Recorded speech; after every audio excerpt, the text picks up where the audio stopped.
Hello guys, ഇന്ന് ഞാൻ നിങ്ങളോട് ഷെയർ ചെയ്യാൻ പോകുന്നത് എൻ്റെ ബേബി ഡെലിവറി സ്റ്റോറിയാണ്.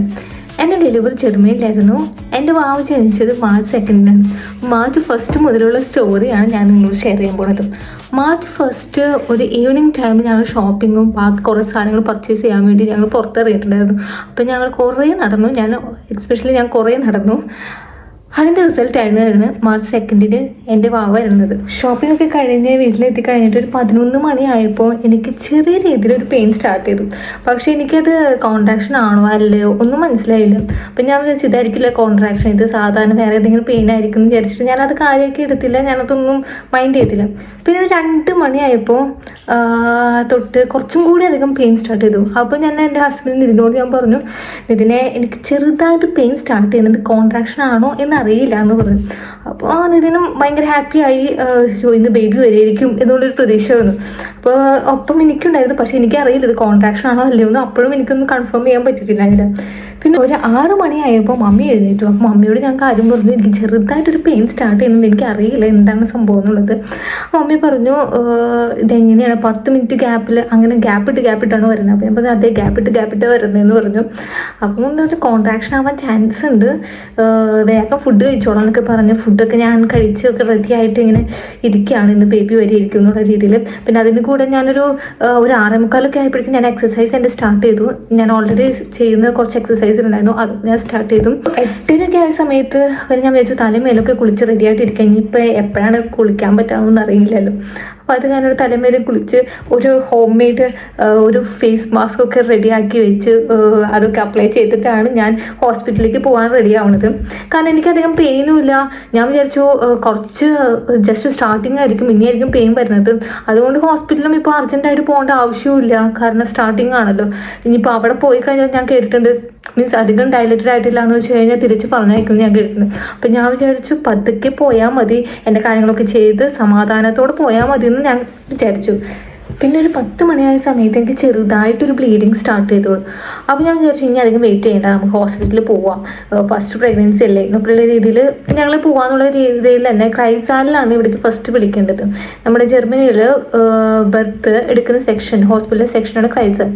അപ്പോൾ അവിടെ വിളിച്ച് ഞങ്ങൾ പറഞ്ഞു എനിക്ക് പെയിൻ സ്റ്റാർട്ട് ചെയ്തു, സോ ഞാൻ ഇപ്പോൾ വന്നോട്ടേ എന്ന് ചോദിച്ചപ്പോൾ അവർ പറഞ്ഞു ഓക്കെ കോൺട്രാക്ഷൻ സ്റ്റാർട്ട് ചെയ്തെങ്കിൽ ഇപ്പോൾ വന്നോളാൻ പറഞ്ഞു. അങ്ങനെ ഞങ്ങൾ ഒരു 10 മണിക്ക് അവരെ വിളിച്ചു. ഒരു 10:40 ആയ സമയത്ത് വീട്ടിൽ നിന്ന് ഇറങ്ങി, ഹോസ്പിറ്റലിലേക്ക് വീട്ടിൽ നിന്ന് ഇറങ്ങി. വിചാരിക്കുന്നത് എനിക്ക് വല്ല 2-3 സെൻറ്റിമീറ്റർ എങ്ങനെ ഡയലേറ്റഡ് ആയിട്ടുണ്ടാവും. കാരണം എനിക്ക് അധികം പെയിനും ഇല്ല. എനിക്ക് സഹിക്കാൻ പറ്റുന്ന പെയിന് ഒരു 5 to 3 മിനിറ്റ് ഗ്യാപ്പിൽ വരും. അപ്പോൾ ഞാൻ വിചാരിച്ചു ഓക്കെ ഇത് ചെറുതായിട്ടുണ്ടാവും, ചിലപ്പോൾ ഞാൻ അവിടെ പോയി കഴിഞ്ഞാൽ അവർ തിരിച്ച് പറഞ്ഞയക്കുമെന്ന് അതൊക്കെ എനിക്ക് പേടിയുണ്ടായിരുന്നു. കാരണം അങ്ങനത്തെ കേസുകളൊക്കെ ഞാൻ കേട്ടിട്ടുണ്ടായിരുന്നു. അപ്പോൾ അധികം ഡയലേറ്റഡ് ആയിട്ടില്ലെങ്കിൽ അവർ തിരിച്ച് വീട്ടിലേക്ക് പറഞ്ഞയച്ചിട്ട് പിന്നെ കുറച്ച് നേരം കഴിയുമ്പോൾ വരാൻ പറയുന്ന കേസസ് ഞാൻ കേട്ടിട്ടുണ്ടായിരുന്നു. അപ്പോൾ ഞാൻ പേടിച്ചാണ് ഹോസ്പിറ്റലിൽ പോകുന്നത്, അവർ തിരിച്ച് പറഞ്ഞയക്കും എന്നുള്ള രീതിയിൽ. 11 കാലമായപ്പോൾ ഞങ്ങൾ പിന്നെ ഹോസ്പിറ്റലിലെത്തി. ഹോസ്പിറ്റലിൽ പിന്നെ എന്നെ ചെക്ക് ചെയ്തത് മിഡ് വൈഫാണ്. ആ ടൈമിലുള്ള മിഡ് വൈഫാണ് ചെക്ക് ചെയ്തത്. ഫസ്റ്റ് തന്നെ ബേബിയുടെ CTG ചെക്ക് ചെയ്തു. CTG ഓക്കെയാണ്, നോർമലാണ്. ഇനി അടുത്തത് PV എക്സാമിനേഷൻ ചെയ്യാമെന്ന് പറഞ്ഞ് ഞാൻ എൻ്റെ PV എക്സാമിനേഷൻ ചെയ്തു. അപ്പോൾ ആൾക്കൊരു ഡൗട്ട് പോലെ ആൾ പറഞ്ഞ് ആളുടെ കൊളീഗിനും കൂടി ഒന്ന് വിളിച്ചിട്ട് ആളും കൂടി ഒന്ന് ചെക്ക് ചെയ്യട്ടെ എന്ന് പറഞ്ഞ് വേറൊരു മിഡ് വൈഫും കൂടി വന്ന് ചെക്ക് ചെയ്ത് കഴിഞ്ഞാൽ രണ്ടുപേരും ഭയങ്കര ഷോക്കായിട്ട് ഇരിക്കുന്ന പോലെ എനിക്ക് ഫീൽ ചെയ്തു. അപ്പോൾ ഞാൻ വിചാരിച്ചു ദൈവമേ അപ്പോൾ കോൺട്രാക്ഷനൊന്നും ആയിട്ടുണ്ടാവില്ല, ഇത് കോൺട്രാക്ഷൻ ആയിരിക്കില്ല, എനിക്ക് വീട്ടിൽ പോകേണ്ടി വരും എന്നുള്ള രീതിയിലാണ് ഞാൻ കരുതിക്കൊണ്ടിരുന്നത്. അപ്പോൾ അവർ പറഞ്ഞു 8 സെൻറ്റിമീറ്റർ ഡയലേറ്റഡ് ആയി, എന്താ പെയിൻ ഒന്നും ഇല്ലേ എന്നൊക്കെയുള്ള രീതിയിൽ ഇങ്ങനെ എന്നോട് വണ്ടടിച്ച് ചോദിക്കുന്നത്. അപ്പോൾ ഞാൻ വിചാരിച്ചു 8 സെൻറ്റിമീറ്ററോ, എനിക്കതൊന്നും ഫീൽ ചെയ്യാനില്ല. 8 സെൻറ്റിമീറ്റർ ഡയലേഷനിലും എനിക്കധികം പെയിനോ എനിക്ക് അങ്ങനെ വലിയ സഹിക്കാൻ പറ്റാത്ത രീതിയിലോ ഒന്നും പ്രശ്നങ്ങളൊന്നും ഉണ്ടാകുന്നില്ല. പിന്നെ ഞങ്ങൾ റൂമിലേക്ക് മാറ്റി. മാറ്റിയിട്ട് എന്നെ മിഡ് വൈഫ് ഇടയ്ക്ക് വന്ന് ചെക്ക് ചെയ്തിരുന്നു. പിന്നെ ഡോക്ടർ വന്ന് സ്കാൻ ചെയ്തു, ബേബിയുടെ പൊസിഷൻ കാര്യങ്ങളൊക്കെ ചെക്ക് ചെയ്തിട്ട് ഓക്കെയാണ്, ഇനി നമുക്കൊരു ഈവനിങ്ങിനുള്ളിൽ എന്തായാലും ബേബി വരും എന്ന് പറഞ്ഞു എന്നോട്. പിന്നെ എൻ്റെ എക്സസൈസുകൾ അവിടെ വെച്ചിട്ട് ഞാൻ പിന്നെ കണ്ടിന്യൂ ചെയ്തു. പിന്നെ ഫുഡ് കഴിച്ചു. അങ്ങനെ ഞാൻ എല്ലാം ഓക്കെ ആയിരുന്നു. ഇത് ജസ്റ്റ് ആ പെയിൻ വരുന്ന ആ കുറച്ച് സെക്കൻഡ്സുകൾ മാത്രം കുറച്ച് പെയിൻ ഉണ്ടാവും, പിന്നെ അത് കഴിയുമ്പോൾ ഓക്കെയാണ്. അപ്പം ഞാൻ എൻ്റെ ഭയങ്കര ആക്റ്റീവായിട്ട് ഭയങ്കര ഭയങ്കര സന്തോഷത്തോടെ ഹാപ്പി ആയിട്ട് എൻ്റെ ഫാമിലിനെ വിളിക്കുകയും കാര്യങ്ങളൊക്കെ ചെയ്തിരുന്നു ആ ടൈമിൽ. പിന്നെ കുറച്ചൊരു 1 hour കഴിഞ്ഞപ്പോൾ കാര്യങ്ങളെല്ലാം മറിഞ്ഞു. കാരണം എനിക്ക് സഹിക്കാൻ പറ്റാത്ത പെയിൻ സ്റ്റാർട്ട് ചെയ്തു. 3 മണിക്കുള്ളിൽ എന്തായാലും ബേബി വരും എന്ന് പറഞ്ഞിട്ട് ഇപ്പോൾ 5 മണിയായിട്ടും ബേബി വരുന്നില്ല. അപ്പോൾ വീണ്ടും ഡോക്ടർ വന്ന് അതിനിടയ്ക്ക് കുറേ പ്രാവശ്യം PV എക്സാമിനേഷൻ അവർ ചെയ്തിരുന്നു. പിന്നെ അത് കഴിഞ്ഞ് കുറച്ച് നേരം കഴിഞ്ഞപ്പോൾ ഡോക്ടർ വന്ന് വീണ്ടും സ്കാൻ ചെയ്ത് നോക്കിയപ്പോൾ ഡോക്ടർ പറഞ്ഞു, ഇപ്പോൾ നോക്കുമ്പോൾ ഹെഡ് ട്രാപ്പായിട്ട് എടുക്കുന്ന പോലെയാണ് തോന്നിക്കുന്നത്, എക്സസൈസുകൾ വേറെ ചെയ്യണം, 1 hour നമുക്ക് എക്സസൈസ് ചെയ്ത് നോക്കാം, അത് കഴിഞ്ഞിട്ട് വന്നില്ല എന്ന് വെച്ച് കഴിഞ്ഞാൽ നമുക്ക് C-section ചെയ്യേണ്ടി വരും എന്ന് പറഞ്ഞു. അപ്പോൾ 9 centimeter വരെ ഞാൻ പെയിൻ സഹിക്കുകയും ചെയ്തു. പിന്നെ അത് കഴിഞ്ഞ് C-section അതാലോചിച്ചിട്ട് എനിക്ക് വീണ്ടും ഭയങ്കര ടെൻഷനായി തുടങ്ങി. പിന്നെ അതിൻ്റെ കൂടെ ഏറ്റവും വേഴ്സ്റ്റ് ആയിട്ടുള്ള പെയിനും സഹിച്ചുകൊണ്ടിരിക്കുകയാണ് ആ ടൈമിൽ. അങ്ങനെ 1 hour ഞാൻ ഭയങ്കരമായിട്ട് എക്സസൈസ് ചെയ്തു. അപ്പോൾ എനിക്ക് തീരെ വയ്യാണ്ട് എന്നെ ഇപ്പോൾ സഹായിക്കാൻ വേണ്ടി മിഡ്വൈഫാണ്. എക്സസൈസുകളൊക്കെ ചെയ്യുന്ന സമയത്ത് ഞാൻ ആരാന്ന് കൂടി നോക്കുന്നില്ല, അങ്ങനെ അവരുടെ മേത്ത് കിടന്നിട്ടായിരുന്നു ഞാൻ എക്സസൈസുകളൊക്കെ ചെയ്യണം. അത്രയും തീരെ വയ്യാണ്ടായിരുന്നു എനിക്ക് ഒട്ടും പറ്റുന്നുണ്ടായിരുന്നില്ല. എൻ്റെ എനർജി കംപ്ലീറ്റും പോയി കഴിഞ്ഞു. കാരണം 3 hours ആയിട്ട് ഞാൻ ഈ 9 centimeter ഇങ്ങനെ പെയിൻ സഹിച്ചുകൊണ്ടിരിക്കുകയാണ് ബേബി വരാണ്ട്. അപ്പോൾ 1 hour എക്സസൈസ് ചെയ്തു. ഒരു 5 o'clock തുടങ്ങിയ എക്സസൈസ് ഒരു 6:30 ആയപ്പോഴേക്കും 6:30 വരെ കണ്ടിന്യൂ ചെയ്തു. അത് കഴിഞ്ഞ് വീണ്ടും ഡോക്ടർ വന്നിട്ട് നോക്കി, ഒരു രക്ഷയില്ല, 9.5 centimeter ആയിട്ടുള്ളൂ, ബേബി വരുന്ന ഒരു ഇതിലല്ല നിൽക്കുന്നത്. അപ്പോൾ ഡോക്ടർ പറഞ്ഞു, ഇനി നമുക്ക് വെയിറ്റ് ചെയ്യാൻ പറ്റില്ല, C-section ചെയ്യണമെന്ന് പറഞ്ഞു. C-section ചെയ്യണമെന്ന് പറഞ്ഞപ്പോൾ എനിക്ക് സത്യം പറഞ്ഞാൽ ആ ടൈമിൽ ഓക്കെ എന്നുള്ള രീതിയിലായിരുന്നു.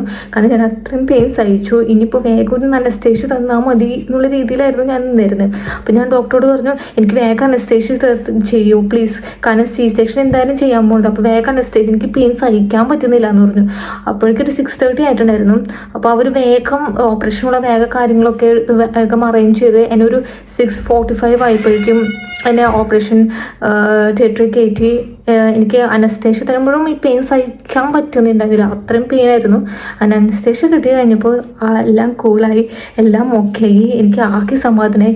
അങ്ങനെ ഓപ്പറേഷൻ്റെ പേടി എനിക്ക് ആ ടൈമിൽ ഉണ്ടായിരുന്നില്ല. കാരണം എനിക്ക് എങ്ങനെയെങ്കിലും ഈ പെയിനൊന്ന് മാറിയാൽ മതി എന്നായിരുന്നു. അപ്പോൾ അനസ്തേഷ്യ കിട്ടിയതോടെ ഞാൻ ആകെ റിലാക്സ്ഡായി, ഓക്കെ ആയി, എനിക്ക് സമാധാനമായി. അങ്ങനെ അനസ്തേഷ്യ കിട്ടിക്കഴിഞ്ഞപ്പോൾ എനിക്ക് പിന്നെ ആരൊക്കെ റിപ്പോർട്ട് എന്തൊക്കെയോ ചെയ്യുന്നുണ്ടെന്ന് മനസ്സിലായി. പക്ഷേ വേറെ ഇത്ര നേരം സഹിച്ച പെയിനൊക്കെ പോയി, ഭയങ്കര റിലാക്സ്ഡ് ആയിട്ട് ഞാൻ അങ്ങനെ കിടക്കായിരുന്നു. പിന്നെ കുറച്ച് നേരം കഴിഞ്ഞപ്പോൾ ഡോക്ടർ പറഞ്ഞു പുഷ് ചെയ്യാൻ പറഞ്ഞു. അങ്ങനെ ഞാൻ പുഷ് ചെയ്തു.